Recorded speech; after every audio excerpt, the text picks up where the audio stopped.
Fala galera, todos bem? Como estão? Eu sou o professor Pito Campos e estamos juntos para mais um encontro, mais um bloquinho, mas hoje um bloco especial, na verdade uma leva de blocos especiais, em que a gente vai fazer uma revisão aqui final do TJ de São Paulo neste bloco e nos próximos dois para falar de raciocínio lógico.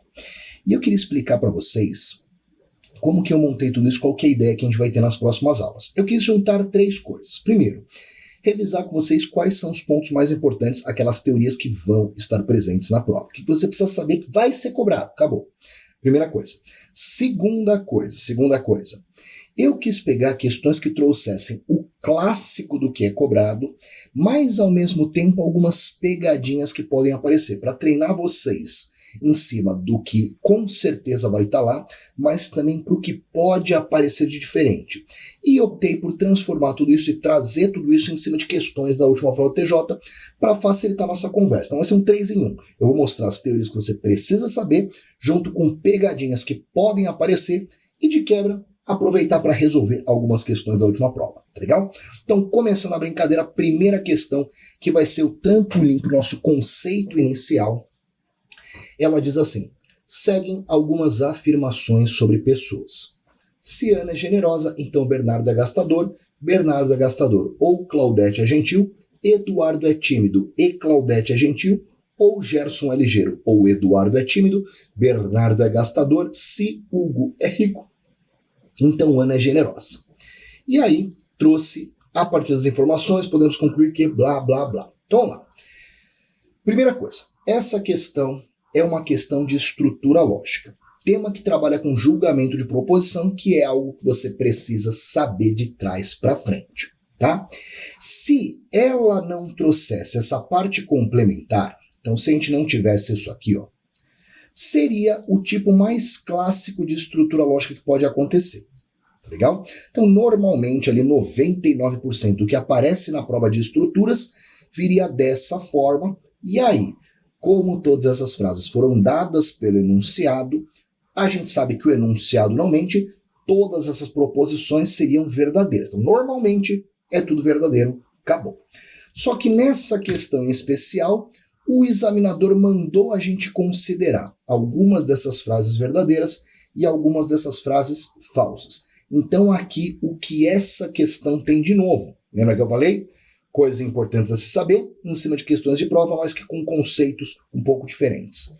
Fica ligado que a VUNESP, ela vem com uma tendência de tentar dificultar um pouco questões de estruturas lógicas, que são muito cobradas. Uma maneira dela fazer isso é ela definindo frases como falsas, já que ela está muito acostumada, ou na verdade ela sabe que vocês estão muito acostumados a sair definindo tudo como verdadeiro, tá legal? Só que aqui não muda muita coisa. Se ele disse que a frase é falsa, a única coisa é que você vai considerar ela como falsa e vai analisar ela de acordo com um valor falso, se for falso. Agora, de teoria, o que vocês precisam saber para questões como essa e para metade das questões da prova é julgar uma proposição através da tabela verdade. E para isso você tem que estar na ponta da língua com as 5 frases de decoreba, certo? Primeira delas, conectivo E. O E só será verdadeiro quando as duas proposições forem verdadeiras. Depois, o OU só será falso quando as duas forem falsas.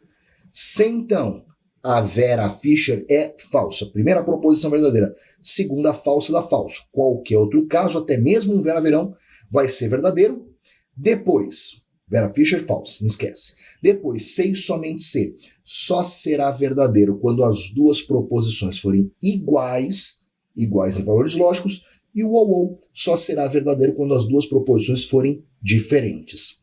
Além disso, sempre que você for analisar uma estrutura lógica, você vai ter que começar por algo que você sabe, algo que você pode garantir, que é o que a gente chama de ponto de partida. E que este ponto de partida normalmente vai ser uma proposição simples, caso clássico, ou uma proposição com E verdadeira. Lembra que uma frase com E verdadeira, ela tem um único caso que faz ela ser verdadeiro. VV. Então também entra como ponto de partida. Nessa nossa questão, o que eu tenho?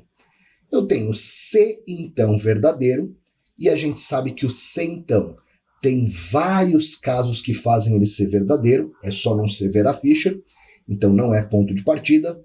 Eu tenho o ou verdadeiro, de novo, o ou ele tem vários casos que fazem ele verdadeiro, não é ponto de partida. Ah, Pedrão, eu tenho frase com e. Só que ele deu uma frase com e falsa.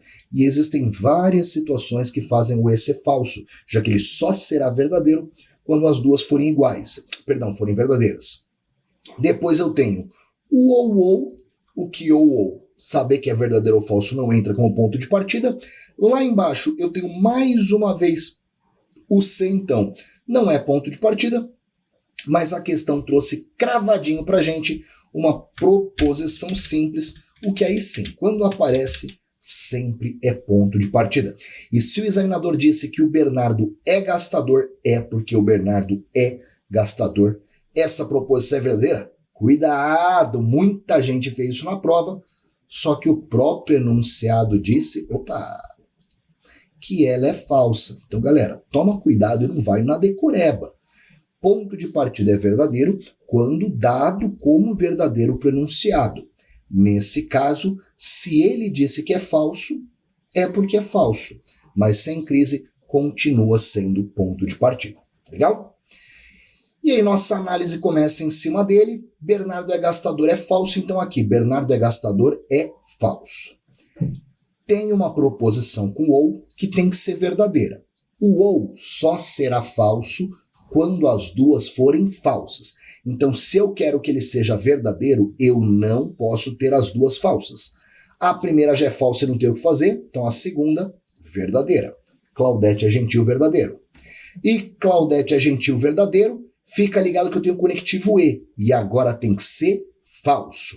O ele é verdadeiro quando as duas forem verdadeiras, então para ser falso, uma das duas pelo menos tem que ser falsa. E só pode ser a segunda, Eduardo é tímido. Eduardo tímido falso aqui vai ser falso também, mas agora essa é verdadeira. E não preciso nem falar.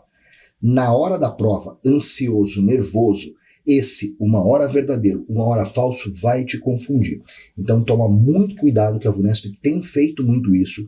Ela tem intercalado muito dentro de questões, informações que são verdadeiras e informações que são falsas. Então sempre atento a cada frase. Não entra no embalo. Olhou essa é falsa, julga como falsa. E essa agora é verdadeira, julga como verdadeira. Então, ou. Para ser verdadeiro, o ou só será verdadeiro quando as duas proposições forem diferentes. Então, essa aqui vai ter que ser verdadeira. Pedrão, Gerson não estou encontrando em lugar nenhum. Tranquilo, só que o Bernardo apareceu de novo, então vamos voltar para ele. Bernardo é gastador, é falso. Essa proposição é verdadeira. Para o então, Vera Fischer seria falso. Como ela tem que ser verdadeira, não pode ser Vera Fischer. Então, Ana é generosa vai ser falso. E Ana generosa vem para cá, falso. Mais uma vez, se então com a segunda falsa. Para ser verdadeira, a primeira tem que ser falsa.